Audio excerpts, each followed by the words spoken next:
네,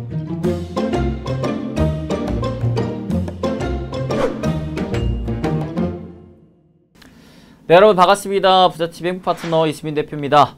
자, 우리 여러분들이 기다리고 기다리던 그 해외 주식을 오늘 이제 또 선보일 예정인데요. 여러분들께서 아무래도 이 부자TV에서 국내 주식 외에 새롭게 해줬으면 좋겠다 라고 해주셨던 게 이제 대표적으로 공모주와 해외 주식이 있었죠. 그리고 저희 부자TV에서도 그래서 이제 공모주에 대한 영상들을 하나둘씩 올려드렸는데, 해외 주식을 원하시는 분들이 또 워낙 많았다 보니까 오늘 이 자리를 빌어서 이제 본격적으로 부자TV도 해외 주식 관련해 가지고 영상들을 좀 올려드리려고 이렇게 또 영상을 찍게 되었습니다. 자, 그래서 해외 주식을 이제 본격적으로 여러분들과 알아볼 건데, 그 첫 시간 아무래도 제가 혼자 하기보다는 또 해외 주식 관련 또 전문가분을 모셔서 같이 방송을 꾸려보려고 합니다. 자, 저희가 모신 분은요, 또 굉장히 업계에서는 많이 또 유명하신 분, KB 아저씨라고도 불리신다고 하는데요. 자, 어떤 분이냐? 자, 모셨습니다. 네, 유영민 차장님입니다. 네, 반갑습니다. 예, 안녕하십니까. KB증권 유영민입니다. 예, DC 인사이드에서는 KB 아저씨로 불리고 있고, 또 저희 부서에서도 그렇게 얘기를 하고 있습니다. 네, 그래서 저희가 사실 이 자리에 오기 전에 사전 미팅 때 제가 장난삼아 그럼 캐저씨라고 부르면 되냐 이렇게도 좀 얘기를 했었는데 괜찮습니다. 괜찮습니까? 예. 네, 그럼 여러분들도 앞으로 애칭으로 우리 또 캐저씨라고 좀 불러주시면 좀 귀여울 것 같습니다. 예. 자, 그러면 본격적인 좀 자기 소개 좀 부탁드릴게요. 우리 또 처음 뵙는 구독자분들이 있기 때문에. 예, 말씀드린 대로 KB증권의 유영민입니다. 저는 한 20년 동안 사회생활 한 것 같고요. 그 중에서 거의 대부분을 그 해외 쪽 관련 업무를 해왔고요. 그리고 회사를 좀 많이 옮겨 다녀서 예전에 현대증권도 있었고, IBK증권, 하나대투증권, 지금은 KB증권에 있습니다. 네, 열심히 일을 하고 있습니다. 이제는 회사를 안 옮기려고 합니다. 진짜요? 예. 진정한 캐저씨가 되는 거네요. 그러게요. 예. 네, 감사합니다. 예. 그래서 저희가 또 이렇게 귀한 분 모셔서 이제 해외 주식에 대해서 하나둘씩 좀 파헤치려고 하는데요. 오늘은 아무래도 그 첫 시간이다 보니까 우리 또 구독자분들이 해외 주식을 사실상 투자하고 싶긴 한데 또 어떻게 투자할지를 모르시는 분들을 위해서 하나하나 좀 차근차근 알려드리는 시간을 가져보려고 합니다. 자, 그래서 저희 또 부자TV의 트레이드 마크죠. Why, How, What 순서대로 진행을 할 텐데요. 첫 번째, 왜 Why입니다. 자, 해외 주식을 왜 투자를 해야 될까에 대해서 좀 알아볼 것 같은데, 일단은 아무래도 많은 분들이 이 코로나 사태 이후로 사실상 우리 증시가 올해 초까지만 해도 굉장히 좋았는데, 이게 중간부터 해가지고는 계속 미국 주식은 저 천장을 뚫고 계속 올라가고 있는데, 그렇죠. 우리 주식은 자꾸 박스권에만 갇혀 있으니 이거 진짜 해외 주식을 지금이라도 해야 되는 거 아닌가 라는 좀 많은 걱정과 고민 또 생각을 하시고 계실 것 같아요. 그래서 그런 부분들을 저희가 좀 해소시켜 드리고자. 말씀하신 대로 저희 한국 시장도 코로나 이후로는 쭉쭉 올라갔단 말이죠. 근데 이 3,000포인트를 넘어가면서부터 거기서 왔다 갔다 이제 박스권을 유지를 하고 있는 것 같은데, 네. 반면에 미국 시장 같은 경우는 잠시 일시적으로 위축되는 부분도 있긴 했지만 차트상으로 보면 쭉쭉 상승을 해왔단 말이죠. 지금까지 계속 올라가고 있는 상황이고, 그렇기 때문에 오히려 어떤 박스권에 갇혀있는 그 국내 시장보다는 미국으로 대표되는 해외 주식을 좀 하는 게 어떨까, 그렇게 생각이 들어요. 일단은. 예. 그래서 사실 저희가 또 속칭 말로 이게 작년에 생긴 말인 것 같은데, 이제 동학개미. 그렇죠. 그리고 또 서학개미. 예. 또 이렇게 또 생겨났거든요. 최근에 어떤 짤이 돌고 있냐면, 네. 예전에 국회의원들 막 무릎 꿇고 잘못했습니다 그런 얘기가 있었는데, 네네. 그 위에 이제는 다시는 국내 주식을 하지 않겠습니다 이런 짤이 돌아다니기도 해요. 예. 요즘에요? 예. 그러니까 그럴 정도로 최근에 실제로 동학개미 분들이 이제 서학개미로 좀 갈아타는 분들이 좀 많아지고 있는 것 같아요. 예. 그러니까 관심 갖고 매매를 하기 시작한 게 작년 한 상반기 하반기 넘어가는 그 시점에서 갑자기 거래량이 급격하게 많이 올라왔었거든요. 그래서 많이들 하시는구나. 그리고 또 그때 이제 한번 쭉 들어오셨던 것 같은데, 올해 그러니까 여름이 지나면서 다시 또 한번 이렇게 쭉 들어오시는 그런 기분이 들어요. 느낌이 들어요. 그러니까 제가 아무래도 회사에서 전화를 많이 받고 고객을 응대하다 보니까 최근에 이제 전화가 어떻게 해야 되느냐. 이런 전화가 처음 해본다 해외 주식을 어떻게 해야 되느냐 이런 질문들을 많이 받거든요. 그런 거 보면 최근에 다시 한번 또 해외 주식을 또 쭉 들어오시는 게 아닌가 뭐 그런 흐름이 있지 않나 그렇게 좀 생각이 들어요. 이 흐름상 아무래도 많은 분들이 이제 새롭게 시작을 하시는 분들이 좀 많네요. 자, 그러면 저희가 해외 주식에 대한 투자 이유를 또 안 알아볼 수가 없을 것 같은데 아무래도 뭐 워낙 다양한 이유가 있겠지만 간략하게만 설명을 해주시면은 저희가 좀 참고를 할 수 있을 것 같습니다. 금방 말씀드린 것처럼 아무래도 저희가 주식 투자를 하는 이유는 결국에는 뭐 영어로 캐피탈 게인이라는 표현을 쓰긴 하는데 자본이 그러니까 돈을 벌기 위한 거잖아요 결국엔. 돈을 벌기 위한 건데 돈을 벌기 위해서는 결국 그 주식시장이 쭉쭉 상승을 해줘야지 그 기회가 많잖아요. 네. 아무래도 이렇게 박스권에 갇혀있는 시장보다는 상승을 해주는 시장에 들어가야 어떤 그 수익의 기회가 더 많이 늘어난다. 이렇게 생각을 해볼 수가 있을 것 같아요. 예. 또 어떤 이유가 있을까요?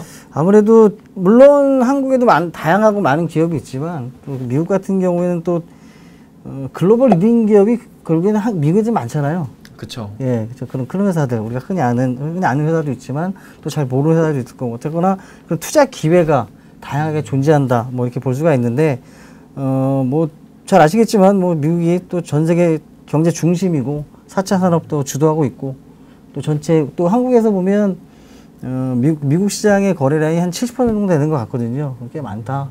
뭐 이렇게 요런 데서 아마 당위성을 찾아볼 수 있을 것 같고 그리고 결국에 뭐 기업 가치가 사실은 어떤 주식의 가치가 될 수가 있을 텐데 뭐 2020년 기준에 뭐 글로벌 100대 브랜드 중에 52개가 또 미국이라고 하고요.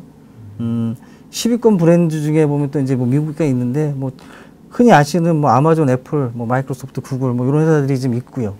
그리고 또 하나는 그 미국 시장이 참 잘 돼 있는 건데 한국 같은 경우는 사실은 그 배당이라는 측면에서 보면 좀 약하잖아요. 그렇죠. 배당이 이제 뭐 이렇게 많이 안 되고, 그러니까 배당 수익을 위해서 투자를 한다 뭐 이런 건 없는데, 그러니까 많지는 않잖아요. 근데 그쵸. 미국 같은 경우는 뭐 매월 배당을 하는 회사들도 있고, 뭐 분기별로 하는 회사들도 있고, 그리고 뭐 50년 이상 배당을 늘려온 기업들도 있고, 그러니까 이런 배당 수익을 뭐 챙길 수도 있는 그런 기회가 될 수도 있고요. 네, 이제 정리를 해보니까 아무래도 지금 4차 산업혁명을 주도하고 있는 좀 대장 기업들이 좀 이제 해외 주식 파트에 좀 많고, 그리고 이제 뭐 주주 환원 정책, 즉 이제 좀 친주주 성향을 가지면서 좀 배당주 투자를 선호하시는 분들이 좀 해외 기업 쪽에 투자를 하시는 게 좀 유리하다. 이렇게 좀 정리를 해보도록 하겠습니다. 자, 그래서 사실 최근에 또 거래대금 조사를 해보니까 또 특별한 조사가 좀 나왔더라고요. 그 예탁원에서 제가 한번 조사를 찾아봤는데 2019년에 한 50조 정도 되는 것 같고 2020년에 200조 그리고 2021년에 350조 2021년은 이제 10월 말까지 거래인데 일단 작년 거래량을 넘어선 거죠. 거래 대금을. 확실히 작년 코로나 이후로 엄청 자금이 많이 들어왔네요. 말씀하신 대로 코로나가 어떻게 보면 처음에는 위기였지만 오히려 그 말씀하신 4차 산업 뭐 그런 기업들 뭐 이렇게 언택트라는 말도 많이 나왔었고 그런 기업들한테는 오히려 기회가 됐던 것 같죠. 네. 예. 그러면은 이렇게 좀 거래 대금이 많아져 있는 상황에서 그 투자자들이 실질적으로 거래를 많이 했던 기업들은 대표적으로 어떤 게 있을까요? 그러니까 예, 그렇죠. 너무나 잘 아시는 이제 테슬라가 1등이고요. 그렇죠. 테슬라 전기차. 그다음에 또 많이 하는 이제 애플이라는 회사. 그다음에 4위가 또 이제 게임스탑이라는 회사인데 게임스탑은 그런가요? 잘 아시겠지만 그 미국에 이제 로빈훗과 관련된 데 있고 뭐 공매도 친다고 하면서 개인들이 이제 막 몰려가면서 이제 끌어올렸잖아요. 그렇죠. 그러면서 이제 거래를. 그러니까 어떤 뭐 기업 가치가 때문에 올라간 것도 있지만 사실 이런 기업들도 좀 있다. 이런 거 좀 주의하실 필요는 있고. 이게 3위가 되네요. 예, 그리고 이 회사랑 또 비슷한 게 이제 AMC라는 회사가 있는데 AMC는 극장 체인이거든요. 네. 극장 체인도 약간 이런 거 비슷하게 좀 많이 상승을 했었고 그런 이유로. 그다음에 또 기술주들 중에 아마존이나 뭐 엔비디아, 뭐 팔란티어, 뭐 구글 뭐 이런 회사들 거래가 많고 참고적으로 이제 또 개별 주식뿐만 아니라 이제 ETF도 좀 많이 하시거든요. 네. ETF도 뭐 잘 아시겠지만 ETF 같은 경우는 거래량이 많은 게 또 반도체 종목 SOX라는 종목이 있는데 사실 이거는 또 반도체 지수를 추종을 하는데 3배가 올라가는 거거든요. 네네네. 그러다 보니까 아무래도 그 레버리지를 지키는 약간 선물 투자하는 느낌이 좀 들 거예요. 그래서 그런 종목들도 한국 분들이 좀 많이 하시고 그리고 뭐 나스닥 주로 지수 쪽하고 뭐 기술주들 모여 있는 ETF 그런 거를 좀 많이 하시죠. 그리고 ARKK라는 종목 아마 들어보신 적 있었을 것 같은데, 아크 인베스트에서 이제 만든 거. 그래서 작년에 획기적인 열풍을 일으켰는데, 얘가 이제 테슬라가 이제 많이 들어가 있거든요. 이 종목에. 그러다 보니까 이 ARKK도 상당히 거래량이 많은, 그렇습니다. 그러니까 개별 종목도 뭐 물론 주의 깊게 보셔야겠지만 ETF도 한번 관심 있게. 그러니까 ETF를 하는 이유는 개별 종목에 대해서는 잘 모를 수 있어요, 사실은. 그렇죠. 그죠. 그러다 보는데 그런 개별 종목들이 모여 있는 ETF, 뭐 지수에 투자한다라고 볼 수가 있는데 그렇게 하는 것도 초보자들, 그러니까 처음 하시는 분들은 오히려 이게 더 나을 수도 있죠. 예. 아무래도 이제 좀 데이터를 보니까 예. 해외 주식에 대한 좀 거래량이 많았었던 섹터 자체가 좀 4차 산업 쪽으로 많이 좀 치중돼 있었네요. 예. 그래도 금방 뭐 말씀하셨던 것처럼 코로나 이후에 비대면이라든가 뭐 언택트라든가 똑같은 얘기긴 하지만 뭐 그러다 보니까 아무래도 뭐 총에 또 메타버스 뭐 이런 것도 많이 나오는데 네, 뭐 그런 쪽에서 보면 그런 기술주들이 상승을 많이 했고 또 뭐 이따가도 말씀드리겠지만 뭐 친환경 같은 뭐 전기차 뭐 이런 것들 많이 상승을 하고 있습니다. 자, 이렇게 해가지고 저희가 이제 해외 주식에 대해서 계속 알아보고 있는데, 자, 그러면 이제 본격적으로 해외 주식을 좀 우리가 도대체 어떻게 투자를 해야 되는지에 대해서 좀 알아봐야 될 것 같습니다. 자, 그 첫 번째 단계에서는 일단 해외 주식에 대해서 우리가 거래할 수 있을 만한 국가들을 알아봐야겠죠. 대표적으로 어떤 국가들이 좀 있을까요? 계속적으로 이제 미국을 말씀드렸는데 사실은 보통 그 거래 가는 국가를 구분을 할 때 온라인, 그러니까 MTS나 뭐 HTS를 거래하는 국가가 있고 그리고 유선으로만 거래하는 국가가 있거든요. 그래서 보면 온라인 거래 가는 국가는 금방 계속 말씀드린 것처럼 미국이 있고 그 다음에 홍콩, 일본, 그러니까 중국 같은 경우는 성강통, 후강통이라 그래서 뭐 중국에 그 거래소가 그렇게 몇 개가 있는데 그 두 개를 거래할 수 있는. 그리고 최근에는 또 이제 베트남 주식들도 온라인으로 이제 거래가 가능합니다. 예. 그리고 온라인 말고 좀 불편하긴 한데 뭐 전화로만 그러니까 전화를 걸어서 주식을 사겠다 팔겠다라고 해야 되는 국가들이 있어요. 뭐 주로 이제 유럽 국가들인데 유럽에 뭐 독일, 프랑스, 뭐 이탈리아, 뭐 그리스 뭐 이런 국가들이 있는데 총 한 15개 국가 정도가 되고요. 그리고 아시아 쪽에서는 태국, 싱가포르, 인도네시아 뭐 이 정도가 되고 그다음에 오세아니아, 뭐 호주, 뉴질랜드, 그다음에 캐나다 이 정도는 이제 전화로 주문을 내셔야 돼요. 좀 불편하신 분들이 많은데 그래도 어쩔 수 없이. 근데 최근에 재밌는 건 아실지 모르겠지만 이 명품 있잖아요. 루이비통이나 네. 에르메스 네네. 이런 주식들이 많이 올랐었거든요. 그쵸. 그래서 이거는 상당히 전화 주문이 꽤 많이 왔어요. 많이 오고도 있고. 그거는 불편함에도 사시네요. 저도 불편해서 안 샀는데 진짜 사고 싶은 종목이었는데 진짜 아까워. 이게 많이 올랐어요.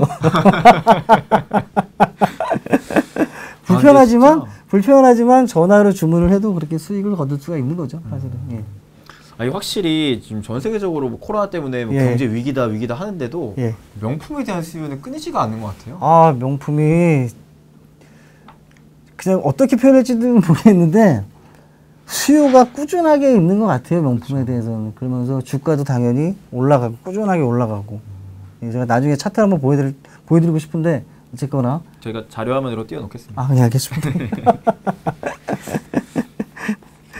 자, 이렇게 좀 국가들에 대해서 일단 알아봤는데 예. 일단 미국 이 해외 주식 시장에 좀 특징적인 부분이 있다면서요?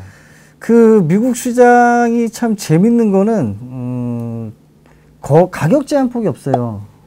그래서 하루에 100%, 200%, 1000%까지 올라가는 종목들이 종종 있습니다. 그거를 또 참 기가 막힌 게 저희들도 이제 근무를 하다 보면 모든 종목을 다 볼 수는 없거든요.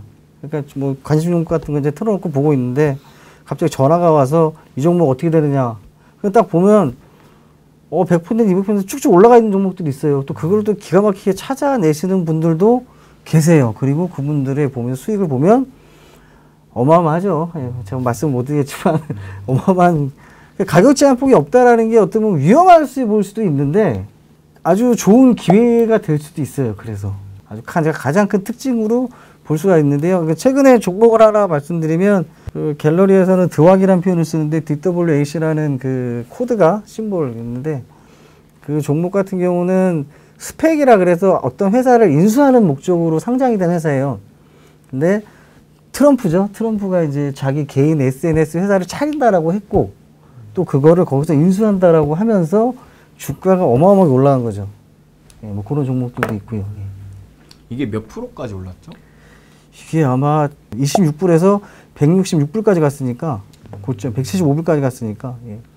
어마어마하죠. 그리고 또 어제 그저께도 이번 주에도 하나 있었는데 이거는 약간 그 배터리 만드는 회사인데 모바일 배터리라 그래서 그러니까 주유소인데 주유소가 이제 전기차 충전하는 그런 주유소 개념으로 보면 되는데 그게 이제 이동하는 뭐 주유소 개념으로 할 것이다라고 발표를 했는데 주가가 이것도 300% 4불에서 한 12불까지 12불 넘어서 올라갔으니까요.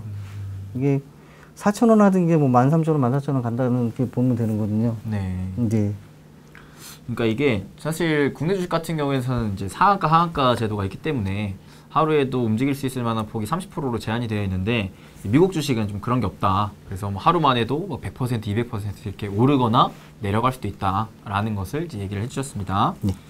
그래서 이게 사실 뭐 우리 개인 투자자 입장에서는 이게 약간 코인 투자하는 것 같이 야 이게 한순간에도 내가 일확천금을 벌 수 있구나 라는 생각으로 또 이제 접근하실 것도 같은데 그러시면 안 반대의 되고, 경우도 생각을 해야겠죠. 예, 당연하죠. 예. 사실 우량주 같은 경우는 상승폭과 하락폭이 높진 않아요. 사실 그렇게. 근데 일부 이런 종목들이 있다라고 이제 소개로 이제 말씀드린 거고요. 예. 주의하셔야죠, 그런 거. 그렇죠. 예. 그러면은 저희가 미국 주식을 좀 거래를 한다라고 봤을 때 네. 뭐 거래 시간이라든가 이런 부분들은 또 어떻게 될까요? 거래 시간도 상당히 중요한데 그 정규장이라고 하죠. 보통 정규장이라고 표현을 쓰는데 미국 시장 같은 경우는 이제 저번 주까지는 서머 타임이 됐었고 이번 주부터는 서머 타임이 해제가 됐거든요. 그래서 거래 시간이 정규 거래 시간은 밤 11시 반부터 다음 날 6시까지 이렇게 거래가 돼요. 근데 뭐 특징을 말씀드려야 되니까 미국 시장의 특징이 뭐냐면 개장 전 거래, 마감 후 거래라는 게 있어요. 그래서 지금 뭐 저희 회사 같은 경우는 개장 전 거래라 그래서 오후 6시부터 거래가 시작이 돼요. 그러니까 쭉 이어지는 거예요, 시장 자체가. 그러니까 개장 전 거래, 마감 후 거래. 이게 약간 그 처음 들으시는 분들 이해가 안 될지 모르겠는데 어쨌거나 거래가 가능하다라는 거. 오후 6시부터 그 다음날 6시까지 거래가 가능하고 그리고 또 6시 마감이 되고 나서 1시간 정도 더 연장이 되는. 그러니까 뭐 다시 말씀드리지만 개장 전 거래, 마감 후 거래 이런 제도가 좀 있어요. 그래서 거래 시간이 거의 12시간, 13시간 되는 거죠. 그래서 새벽에 아침에 일어나서 거래를 하시는 분들도 꽤 있으시고요. 예. 근데 이게 호가에 대한 좀 특이점이 있다면서요? 네. 미국 주식은? 그러니까 이것도 이제 문의가 많이 오시는데 그 HTS랑 웜테이터 딱 키면 한국 같은 경우는 5호가가 이제 쫙 보이잖아요. 그렇죠. 위아래로. 근데 미국 같은 경우는 1호가만 보여요. 1호가라는 게 이제 매수 하나, 매도 하나, 호가 하나씩만 보이는 거죠. 뭐 최근에는 기술적으로 이제 보여드리긴 하는데 일단은 진짜 들어오는 호가는 1호가만 들어와요. 미국 같은 경우는 마켓 메이커들의 시장이라고 해서 저희가 거래를 이렇게 주문을 내면 그 주문이 거래소로 저희는 들어가거든요, 바로. 증권사 통해서 거래로 들어가는데 그 미국 같은 경우는 거래소 들어가는 구조가 아니라 중간에 마켓 메이커들이 저희 주문을 쳐주고 그 쳐준 주문 자체 그 태결된 게 그 거래소로 넘어가는 이런 구조거든요. 뭐 그런 연장선상에 보면 되는데 그러니까 1호가가 나오는 거는 그 마켓 메이커들이 자기들의 1호가만 보여주는 거예요. 그렇게 자기들은 다 보긴 하는데 네. 그렇게 보여주는 거죠. 그래서 한 가지 참고하셔야 되는 게 뭐냐면 내가 주문을 넣었는데 왜 내 호가가 안 보여? 내 호가가 왜 저기 안 들어간 것 같다 이런 말씀 많이 하시거든요. 네네. 그래서 그거는 걔들이 그걸 내 주문을 갖고 있기 때문에 그러니까 갖고 있으면서 보이지가 않는 거예요. 약간 좀 뭔가 있는 것 같은데 뭔가 있진 않아요. 아까 이제 얘기하셨던 것 중에서 아무래도 업무상으로 최근에 사실 해외 주식을 처음 하시는 분들에 대한 문의 전화가 좀 많이 온다라는 이제 얘기를 해주셨는데 그러면 사실 저희 구독자분들도 해외 주식 투자를 처음 하시는 분들이 좀 많을 것이기 때문에 이런 분들에게 이제 좀 응대를 해주실 때 어떤 식으로 좀 응대를 해주실까요? 예, 최근에 이제 그런 그 해외 주식 투자 자체를 처음 하시는 분들도 계시고 뭐 국내 거를 하면서 해외 거를 해보겠다 뭐 이런 분들도 계시는데 어쨌거나 중요한 건 해외 주식을 하기 위해서는 계좌 개설을 해야 되겠죠. 그렇죠. 증권회사 가서 계좌 개설을 하는데 계좌 개설 방법이 요즘에는 뭐 비대면으로도 할 수가 있으니까 모바일로 비대면으로 일단 계좌 개설하시고 아니면 뭐 가까운 지점 가셔서 저는 사실 비대면도 편하긴 한데 지점 가셔서 하라는 말씀을 드리고 싶은 게 지점에 가면 관리자들이 있거든요. 그럼 관리자들이 이제 그런 관리를 해줘요. 설명도 더 많이 해줄 수 있고 그리고 자료를 좀 더 줄 수 있고 그럼 관리자들한테 하는 것도 좀 더 이제 말씀을 드리고 있는데 어쨌거나 편하니까 비대면도 많이 하시고 그리고 일단 계좌 개설을 하시면 해외 주식 뭐 위험부지라는 게 있어요. 뭐 약관 같은 거 이제 뭐 한번 체크하시고 읽어보고 체크하시고 그렇게 이제 매매 신청을 하시고 입금하시고 환전하시고 거래를 하시면 되는 거죠. 근데 최근에 환전을 안 하고 거래하는 방법들도 회사별로 그런 서비스를 제공하고 있기 때문에 그런 서비스를 신청하셔서 거래를 하시면 되고요. 그래서 저희 뭐 잠깐 홍보를 한다면 뭐 KB증권에는 글로벌 원마켓이라는 서비스가 있어서 그 신청을 하시면 별도의 환전 절차 없이 그리고 뭐 환전 수수료 안 내고 거래를 하실 수가 있습니다. 원화를 내고. 그 KB증권 글로벌 원마켓이요? 예, 그런 서비스가 있어요.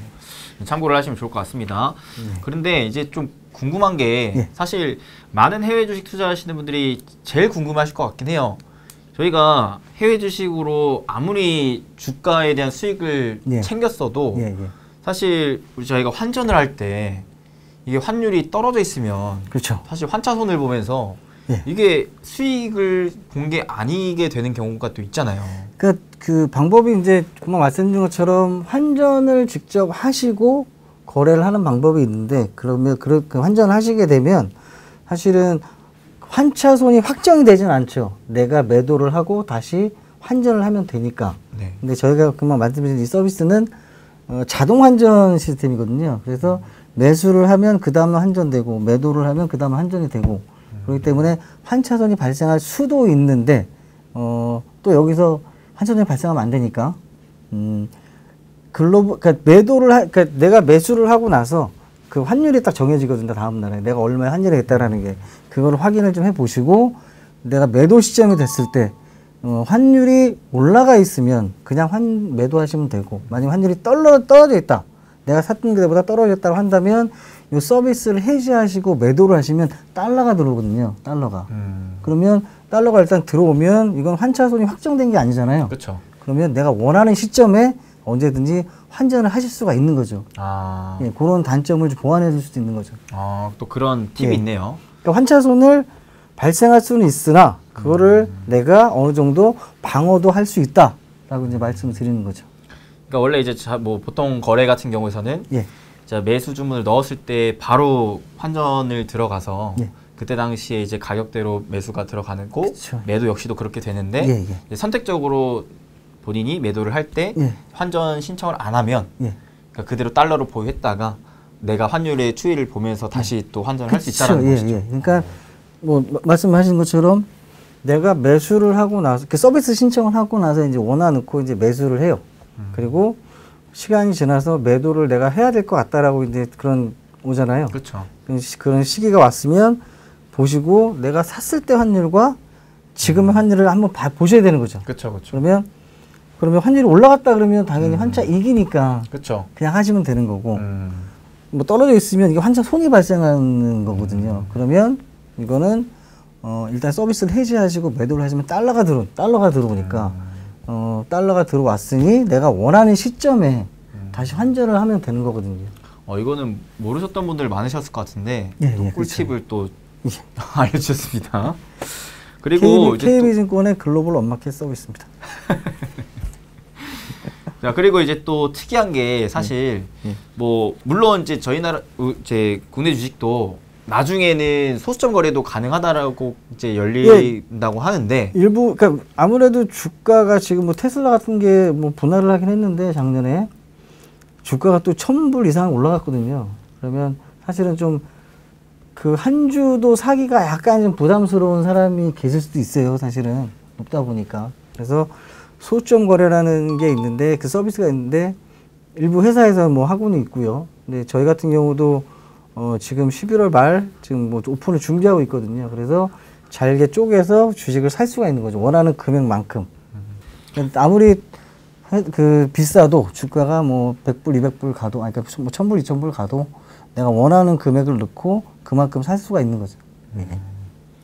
그러니까 이제 테슬라, 그러니까 저희 이제 뭐 예를 들어 뭐 LG생활건강 뭐 이런 종목을 한 주 살려면 막 너무 비싸니까 그쵸, 이거 막 비싸요. 한 주도 내가 살까 말까 한 것 같은데 이제 이거 테슬라, 애플 이런 걸 내가 살 수 있을까 이제 걱정하시는 분들은 이제 소수점 거래를 활용하시면 된다라고 얘기를 해주셨습니다.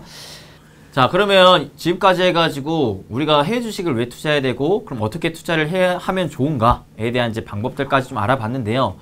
그러면 사실 여기까지 들었을 때 여러분들이 가장 궁금해하실 게 그러면 내가 어디에 투자를 하면 좋을까요?에 대한 질문이 가장 좀 많이 떠오르실 것 같습니다. 특히 또 이제 시기적으로 2022년을 앞두고 있는 만큼 내가 내년을 준비하는 마음으로 어떠한 섹터군, 어떠한 산업군에 주목을 하는 게 좋을까에 대해서 일단 또 우리 차장님께서 유망 산업 섹터 한 3개 정도를 좀 골라 오셨어요. 예, 좀 많이 유망 업종이라 그러니까 좀 사실 좀 부담도 되고. 사실 이때가 제일 부담이 큰 것 같아요. 어떤 걸 말씀을 드려야 되나? 저희 또 직원들하고 또 얘기도 좀 해보고. 네. 그래서 이제 3개 정도를 이제 직원이 좀 찍어줬기도 했고, 저도 이제 생각을 했던 건데, 일단 첫 번째는 아무래도 전기차요. 전기차와 배터리. 예, 테슬라로 대표되는 전기차가 아닐까 라는 생각이 들고요. 그러니까 어쨌거나 뭐 최근 동향을 좀 보면 어쨌거나 국가별로 내연기관 자동차가 이제 퇴출되는 그렇죠. 그런 식이잖아요. 뭐 예를 들어 보면 뭐 유럽 연합 같은 경우는 2035년에 뭐 내연기관 자동차를 퇴출시킨다고 하더라고요. 그리고 뭐 독일 같은 경우는 2030년 뭐 판매 금지, 그리고 미국 같은 경우도 2030년에 한 50%까지 친환경차 비중을 좀 늘릴 거다, 이런 얘기가 좀 있어요. 그리고 마찬가지로 한국도 그렇고, 한국과 중국은 또 2035년까지 내연차 판매를 좀 금지할 거다, 금지를 추진한다, 이런 게 있다 보니 아무래도 뭐 내연기관 자동차가 좀 퇴출이 되고, 그리고 전기 자동차가 계속 생산량이 늘어나면 판매량이 늘 거고, 어쨌든 판매량이 늘고 생산량이 늘어나면 뭐 그 업종은 당연히 유망한 업종이 아닐까 예, 생각을 좀 해봤습니다. 예. 네. 사실 올해만 해도 이 업종이 거의 뭐 대장 섹터 중에 하나였죠. 그렇죠. 예.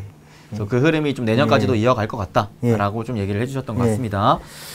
자, 이제 전기차 배터리 관련해가지고 첫 번째로 일단 얘기를 해주셨는데 최근의 흐름과 또 향후 전망에 대해서 짧게만 얘기를 해주시면 좋을 것 같습니다. 전기차 같은 경우 보면은 2019년에는 잠시 주춤했어요, 판매량이. 그러다가 2020년에 뭐 기저효과도 물론 있겠지만 전년 대비 한 39% 성장한 거로 좀 나오고요. 그리고 2020년 상반기에 그 코로나 때문에 좀 주춤했는데 하반기에 늘어나는 그런 모습을 좀 보였고요.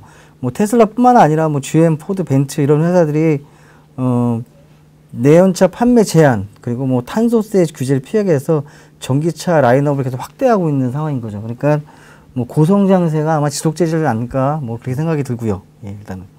그리고 뭐 잠깐 뭐 판매량을 좀 보면 뭐 테슬라 모델 3 이제 보급형 모델인데 뭐 모델 3가 압도적으로 1위를 하고 있고요. 그 이외에는 뭐 폭스바겐이나 GM 뭐 이런 순서대로 좀 판매량이 좀 나오고 있는 것 같습니다. 일단은 뭐 전기차 그리고 배터리 관련해 가지고 얘기를 좀 해주셨는데 사실 저희가 좀 특히 개인 투자분들이 기업을 하나하나 공부를 해서 직접 투자하기에는 좀 어려운 면이 있지 않을까 싶어요. 그래서 좀 대표적인 TF가 있나 좀 여쭤보고 싶은데 아무래도 이제 전기차 쪽과 배터리 쪽이랑 좀 나뉠 것 같은데 국내 주식에서도 아무래도 전기차 직접적인 완성차 업체보다는 2차 전지 관련된 주가들이 좀 많이 올라갔다 보니까 또 개인 투자자분들 그쪽에 관심이 좀 더 많을 것 같거든요. 그래서 배터리 관련한 ETF가 대표적으로 좀 있을까요? 그래서 전기차 같은 경우는 뭐 개별 기업들의 접근도 뭐 나쁘진 않은데 배터리는 사실은 잘 모를 수 있거든요. 그렇죠. 뭐 전기차가 잘 나가면 당연히 배터리가 잘 나가는 거기 때문에 배터리 같은 경우는 LIT라는 그런 ETF가 있어요. 글로벌 X 리튬 배터리 테크 ETF라는 ETF가 있는데 이 ETF에 한번 관심을 가져주시는 게 어떨까 그렇게 생각이 드네요. 예. 네, 감사합니다. 예. 그러면 저희가 두 번째 업종으로 넘어가도 될까요? 예. 두 번째 업종이 사실 저희 구독자분들이 굉장히 또 익숙한 업종이지 않을까 싶어요. 제가 또 최근에 계속 강의를 했었기 때문에 뭐죠? 메타버스죠? 네, 메타버스죠. 제가 이게 강의를 좀 전 재밌게 하고 싶어가지고 이제 좀 악센트를 넣다 보니까 제가 메타버스 이런 식으로 얘기했었거든요. 그랬더니 발음 좀 똑바로 해라. 예, 원어민의 발음으로 메타버스가 될까요?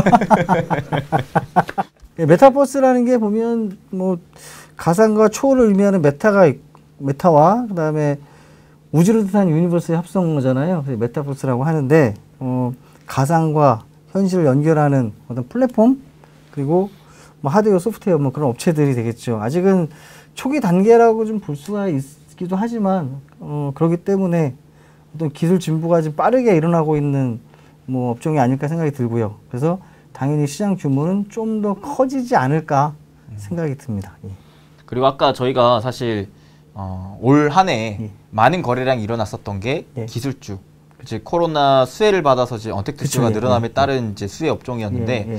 앞으로는 이제 메타버스도 좀 그런 섹터가 좀 될 수 있지 그렇죠. 않을까 싶죠. 지금 뭐 PwC라는 회사가 있는데 그 속에서 뭐 전망을 좀 한번 봤는데 2019년에 약 53조 원 정도 규모가 되나 봐요. 근데 2030년까지는 한 1,760조 이상이 될 거다. 한 30배 이상 더 성장을 꾸준하게 할 거다. 뭐 그런 전망들도 있고 당연히 뭐 그러면서 뭐 고용 규모도 당연히 늘어날 거고 어쨌거나 상당히 빠르게 성장할 수 있는 업종이 아닌가 뭐 그렇게 생각이 듭니다. 그러면 메타버스 관련해서 예. 대표적인 기업들이 어떤 기업들이 있는지만 좀 얘기를 해주시면. 뭐 로블록스 같은 경우는 뭐 대표적인 뭐 플랫폼이라고 볼 수가 있죠. 예, 그리고 이제 사실 2006년도에 출시가 됐는데 올해 3월에 뉴욕 증시에 상장이 됐거든요. 물론 좀 이렇게 올라가다 떨어졌다 다시 왔다 갔다 하고 있긴 한데 어쨌거나 로블록스 상당히 좀 주목할 종목이 아닌가 생각이 들고요. 네. 뭐 또 플랫폼 중에 마인크래프트가 있는데 이거는 2014년도에 이제 마이크로소프트가 인수했기 때문에 마이크로소프트도 이제 메타 쪽으로 그쪽으로 이제 볼 수 있지 않나 생각이 들고요. 또 재밌는 건 우리가 잘 알고 있는 페이스북이라는 회사가 얼마 전에 메타 플랫폼스라고 이름 바꿔버렸어요. 아예. 네, 사명 변경을 했죠. 네, 메타에 집중하겠다. 네. 뭐 좀 조금 더 관심을 좀 집중해도 되지 않나 페이스북에도 뭐 그렇게 생각이 듭니다. 네. 그래서 대표적으로 일단은 뭐 로블록스, 마이크로소프트, 예. 페이스북, 예. 메타 뭐 예. 이 정도 얘기를 해주셨는데 예. 뭐 그 외에도 뭐 엔비디아 이런 기업들도 있고요. 뭐 제가 아무래도 메타버스에 대해서는 워낙 많이 강의를 해드렸기 때문에 그 영상 참고하시면 될 것 같습니다. 그러면 이제 마지막으로 좀 저희가 내년 좀 유망 산업으로 좀 볼 수 있을 만한 곳은 또 어디가 있을까요? 친환경이라는 뭐 키워드로 이제 갖고 왔는데요. 네. 친환경 업체, 친환경 업종. 예. 일단은 이게 미국 대선을 기점으로 좀 2020년 대선을 기점으로 좀 관심이 좀 높아지긴 했거든요. 근데 왜냐면 트럼프가 재임 기간 동안 파리 기후협약을 탈퇴를 했는데 바이든은 반대로 이제 또 다시 재가입을 하는 그런 상황이 됐고요. 그래서 바이든 정부 정책 중에 이제 2050년까지 탄소 배출 제로 달성 뭐 이런 목표가 좀 있고요. 그다음에 그러다 보면 이제 탄소 중립 같은 경우는 이제 전기차, 인프라, 재생에너지 이런 걸 통해서 달성할 수가 있는데 어쨌거나 2035년까지 이 분야에 한 2조 달러 투입을 할 거다라고 이제 얘기가 나왔고요. 근데 또 재밌는 건 얼마 전에 저번 주죠. 그 미국의 그 인프라 예산이 1.2조 인프라 예산이 통과가 됐는데 그렇죠. 그 중에 절반 한 50% 정도가 친환경 관련에 투자를 한다. 이런 게 있거든요. 그러다 보면 아무래도 투자가 많이 발생을 하게 되면 그 업종이 좀 다시 이제 성장을 하지 않을까 생각을 해볼 수가 있겠습니다. 네, 사실 이게 계속 미뤄지다가 이제야 좀 이제 통과가 됐기 때문에 사실 친환경 관련 종목들이 이 지연이 된 만큼 주가가 또 막 지지부진 했었는데 좀 사실은 좀 주춤하긴 했어요. 주가 자체가. 그래서 이제는 다시 좀 기대를 해볼 만하다. 좀 그쵸. 이제 법안도 통과가 됐고 본격적으로 투자가 되면 물론 어느 정도 선반영 될 수도 있겠지만 뭐 계속적으로 성장을 해 나간다면 뭐 투자하는 유망 업종이 되지 않을까 생각이 들어요. 네, 좋습니다. 예. 그러면은 관련한 좀 대표적인 종목들이 있을까요? 일단 뭐 종목을 뭐 몇 개 찾아보다가 제가 뭐 눈에 들어왔던 종목이 넥스트에라 에너지거든요. 넥스트에라 에너지요. 이제 그 참고로 또 말씀드리면 미국 같은 경우는 종목이 알파벳으로 돼 있어요. 그리고 심볼, 티커 이런 표현을 쓰는데 한국 같은 경우는 숫자로 하잖아요. 네네. 근데 미국 같은 경우는 알파벳 세 자리, 네 자리 이렇게 돼 있으니까 그렇게 찾아보시면 될 텐데 이 종목 같은 경우는 NEE로 이제 찾으시면 되거든요. 네네. 참 재밌는 게 이게 친환경 에너지를 이용해 전기를 공급하는 회사예요. 근데 어떻게 보면 가장 큰 대척점에 있는 회사가 엑슨모빌이라는 회사가 있는데 네. 석유업체거든요. 석유업체. 그러니까 전통적인 에너지, 친환경 에너지. 근데 2020년 10월 말에 넥스트에라 에너지가 엑슨모빌의 시가총액을 추월을 했어요. 더 커진 거죠, 어떻게 보면. 네네. 예. 그러니까 엑슨모빌은 이제 2013년까지는 시가총액 1위였거든요. 과거에 뭐 제너럴 일렉트릭 뭐 이런 회사들도 일을 하긴 했었는데 어쨌거나 지금 2013년도에 일을 하다가 그 이후로 주가가 쭉쭉 떨어지면서 이제 여기에 추월이 당한 거죠. 엑스트라 에너지 같은 경우는 2014년 이후에 벌써 지금까지 한 270% 정도 뭐 상승률을 기록하고 있고요. 말씀하신 대로 최근에 이게 지금 예산 통과가 좀 지연되면서 좀 이렇게 기대감이 꺾이긴 하면서 그러면서 이제 주가가 좀 떨어지긴 했는데 다시 한번 상승을 기대해 볼 만한 종목이 아닌가 뭐 그런 생각이 들고. 예. 이게 뭐 석유업체 시총을 추월할 정도면 예. 이미 사실 뭐 에너지 패러다임은 본격적으로 그쵸, 시작이 예. 됐다라고 볼 말씀하신 수도 대로 있겠네요. 전통 에너지가 이제 친환경 에너지로 전환되는 이런 세대가 된 거죠. 시대가 된 거죠.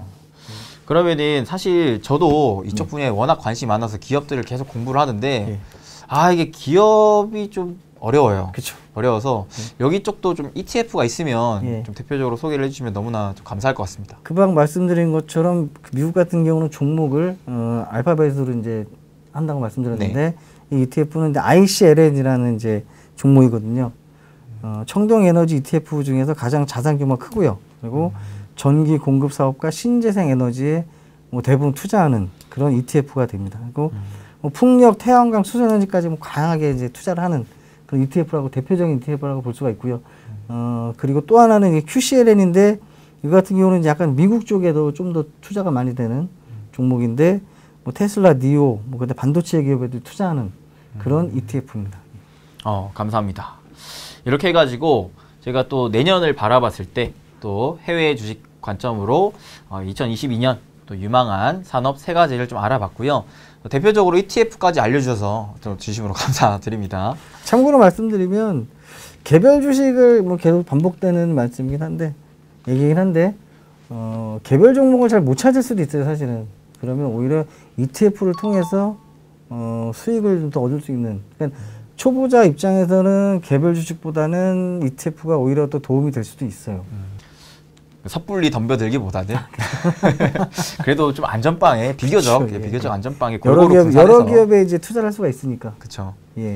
내가 열심히 공부해서 분석한 게 안 가버리면 너무 속상하기 때문에 안타깝죠. 제일 안타까운. 제일 1등 기업을 내가 찾아서 잘 투자하면 좋겠지만 아유, 당연하죠. 당연하죠. 좋습니다. 그럼 이렇게 해가지고 저희가 좀 준비한 시간을 좀 마무리할 수 있도록 할 텐데요. 저희 또 이제 유영민 차장님과 너무나 감사하게도 사실 저희가 이제 해외 주식 투자를 왜 투자를 해야 되는가, 투자 방법과 유망 업종까지 좀 알아보는 시간을 가져봤는데 좀 아쉬운 부분이 있는 것 같아요. 예, 저도 아쉬워요. 네, 이게 특히 이 섹터에 대해서는 좀 더 저희가 얘기를 나눌 게 좀 많을 것 같은데. 예, 그렇죠. 예, 저도. 네, 혹시 뭐 다음에 기회 되시면. 그래서 오늘은 저도 사실은 첫 방송이다 보니 약간 대략적인 걸 말씀드린 거고, 혹시 뭐 궁금하신 사항이나 그런 거를 말씀해 주시면 그거에 맞춰서 제가 한번 또 좀 더 이제 좀 더 깊이 들어가는 한 걸음 나가는 그런 자료를 한번 준비해 보도록 하겠습니다. 네. 예. 저희 또 부자TV 구독자 여러분들의 많은 관심과 응원이 필요합니다.